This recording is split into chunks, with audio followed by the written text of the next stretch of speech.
మీరు ఎలాగైతే political career లో సీఎం అవ్వాలి అని ఆస్పైర్ చేస్తున్నారో, యూత్ కూడా వాళ్ళ కెరీర్స్ లో మంచి జాబ్స్, మంచి సాలరీ ప్యాకేజ్ తెచ్చుకోవాలని వాళ్ళు ఆస్పైర్ చేస్తున్నారు. ఇండియా వైడ్ ఒక సర్వే జరిగితే ఆంధ్రప్రదేశ్ లో ఫ్రెషర్స్ అంటే జాబ్ లో కొత్తగా జాయిన్ అయ్యే ముందు స్టూడెంట్స్ ని సర్వే చేస్తే వాళ్ళు ఇచ్చిన రెస్పాన్స్, మీకు యావరేజ్ సాలరీ ప్యాకేజ్ ఎంత ఉండాలి అంటే ఇండియాలో హైయెస్ట్ ఆంధ్రప్రదేశ్ వాళ్ళు కోట్ చేశారు. Around 2.5 lakhs. That is their average aspired starting salary, which is highest in India. So ఇలాంటి పాపులేషన్, ఇలాంటి యూత్ ఉన్న ఆంధ్రప్రదేశ్ లో మీరు on the other hand industrialisation అని చెప్పేసి మీరు పదే చెప్తున్నారు, విచ్ ఇస్ గుడ్. సో మీకున్న ఒక స్ట్రాటజిక్ గోల్ లో to create more industrialization with whose ever are the investors that you are targeting, youth aspirations తగ్గట్టు మీ దగ్గర ఉన్న హై లెవెల్ రోడ్ మ్యాప్ ఏంటి? At the same time district లెవెల్లో మీరు ఎలాగ డిస్ట్రిక్ట్ స్పెసిఫిక్ స్ట్రాటజీస్ యూజ్ చేసి ఇండస్ట్రియలైజేషన్ బూస్ట్ చేయాలనుకుంటున్నారు? బికాస్ ఈ రోజుల్లో రాయలసీమ వాళ్ళు డ్రాట్ ప్రోన్ ఏరియాస్ లో ఉండే వాళ్ళకే మైగ్రేషన్ అనేది, యూత్ మైగ్రేషన్ అనేది ప్రాబ్లం కాదు. ఈవెన్ విజయవాడలో చదువుకుంటున్న ఇంజనీరింగ్ చేస్తున్న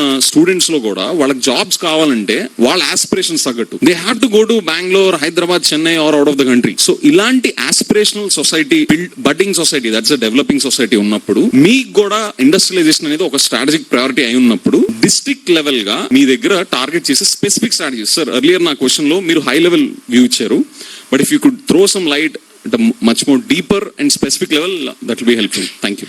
మీరు అన్నట్టు ఆంధ్రప్రదేశ్ యువత కేవలం మన రాష్ట్రంలోనే కాదు, భారతదేశంలోనే కాదు, ప్రపంచంలోనే అత్యంత నైపుణ్యం ఉన్న యువత. దురదృష్టం ఏంటంటే ఆ అవకాశాలు స్థానికంగా రావడం లేదు. అంటే ఆంధ్రప్రదేశ్ రాష్ట్రము ఇండస్ట్రియల్ డెవలప్మెంట్ కి పనికిరాదా, లేదంటే ఇక్కడ ఉపాధి ఉద్యోగ అవకాశాలు కల్పించడానికి కావాల్సిన వసతులు లేవా అంటే మనమేమి ఎడారి ప్రాంతంలోనూ లేము, లేదంటే మన రాష్ట్రము పారిశ్రామిక అభివృద్ధి లేదంటే వ్యవసాయ అభివృద్ధికి అనుకూలమైనది కాదు. ఈ రోజు భారతదేశంలో తీసుకుంటే ఈశాన్య రాష్ట్రాలు లాంటి రాష్ట్రాలు తీసుకుంటే ఒకప్పుడు అన్ని రకాలుగా వెనకబడి ఉన్న రాష్ట్రాలు ఈ రోజు అన్ని రంగాల్లో ముందుకెళ్తున్నాయి. ప్రపంచ దేశాల్లో చాలా దేశాల్లో కనీసం వ్యవసాయానికి అనువు కాని భూముల్లో కూడా ఈ రోజు బంగారు పంటలు పండిస్తున్నారు. సో వ్యవసాయానికి పారిశ్రామిక అభివృద్ధికి ప్రతిసారి నేను లింక్ ఎందుకు పెడుతున్నానంటే ఆంధ్రప్రదేశ్ రాష్ట్రంలో పారిశ్రామిక అభివృద్ధి వ్యవసాయాన్ని కనెక్ట్ చేసినట్టయితే ఒక పక్క వ్యవసాయ రంగం అభివృద్ధి చెందుతుంది, 2 పారిశ్రామిక అభివృద్ధి చెందుతుంది, 3 యువతకి కావాల్సిన ఉద్యోగ ఉపాధి అవకాశాలు కల్పిస్తాయి, అవకాశాలు వస్తాయి. దీన్ని మీరు అన్నట్టు ఒక రీజనల్ గానో లేదంటే జోన్ వైజ్ లేదంటే డిస్ట్రిక్ట్ వైజ్ యూనిట్ గా తీసుకొని ముఖ్యంగా పారిశ్రామిక విధానం తీసుకుంటే ప్రపంచ దేశాలన్నింటిలో కూడా ద బెస్ట్ ఇండస్ట్రియల్ పాలసీ ఎవరైనా అప్లై చేస్తున్నారంటే అది మనకు నచ్చినా నచ్చకపోయినా చైనా అనేది ఏదైనా మనం ఒప్పుకోవాలి. చైనాలో ఉన్న పారిశ్రామిక విధానము ఎలా ఉంటుందంటే ఎక్కడో ఒక చోట పెద్ద ఇండస్ట్రియల్ ఫార్మ్ చేసి అక్కడికి